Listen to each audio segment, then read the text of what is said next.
ಆತನ ಹೆಂಡತಿ ಏನಿದ್ದಾರೆ ಅವ್ರ ಕಡೆಯಿಂದ ಕಂಪ್ಲೇಂಟ್ ತೊಗೊಂಡು ಬೆಂಡಿಗೇರಿ ಪೊಲೀಸ್ ಠಾಣೆಯಲ್ಲಿ ಒಂದು ಕೊಲೆ ಪ್ರಕರಣವನ್ನು ದಾಖಲು ಮಾಡ್ಕೊಂಡಿದ್ದೀವಿ.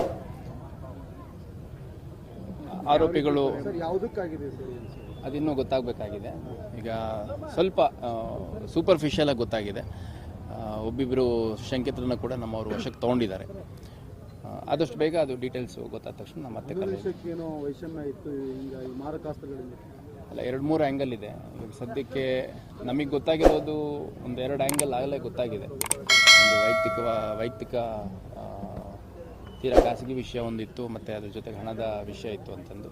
ಇನ್ನು ಸಂಪೂರ್ಣವಾಗಿ ಆರೋಪಿಗಳೆಲ್ಲ ಸಿಕ್ಕ ಮೇಲೆ ಮತ್ತು ಆರೋಪಿಗಳದ್ದು ಪರಿಪೂರ್ಣ ವಿಚಾರಣೆ ಆದಂಥ ಸಂದರ್ಭದಲ್ಲಿ ನಮಗೆ ಗೊತ್ತಾಗುತ್ತೆ ಯಾವ ಕಾರಣಕ್ಕಾಗಿದೆ ಅಂತ. ಬಟ್ ಯಾರು ಆರೋಪಿಗಳಿದರಲ್ಲಿ ಮಾಡಿದ್ದಾರೆ ಮತ್ತು ಯಾರು ಕರ್ಕೊಂಡು ಹೋದರು ಅದೆಲ್ಲದ್ರ ಬಗ್ಗೆ ಒಂದು ಕ್ಲಿಯರ್ ಲೀಡ್ ಸಿಕ್ಕಿದೆ. ಆದಷ್ಟು ಬೇಗ ಆರೋಪಿಗಳನ್ನ ಅರೆಸ್ಟ್ ಮಾಡ್ತಾರೆ. ಒಂದಿಬ್ಬರನ್ನ ಅನುಮಾನಾಸ್ಪದವಾಗಿ ಯಾರಿದ್ರು, ಯಾರ ಮೇಲೆ ಸ್ವಲ್ಪ ಅನುಮಾನ ಇತ್ತು, ಅವ್ರನ್ನ ವಶಕ್ಕೆ ತೊಗೊಂಡಿದ್ದಾರೆ. ವಿಚಾರಣೆ ನಡೆಸ್ತಾ ಇದ್ದಾರೆ. ನಾನು ಕೂಡ ಹೋಗ್ಬಿಟ್ಟು ವಿಚಾರಣೆಯನ್ನು ಮಾಡಬೇಕು. ಆದಷ್ಟು ಬೇಗ ಯಾರು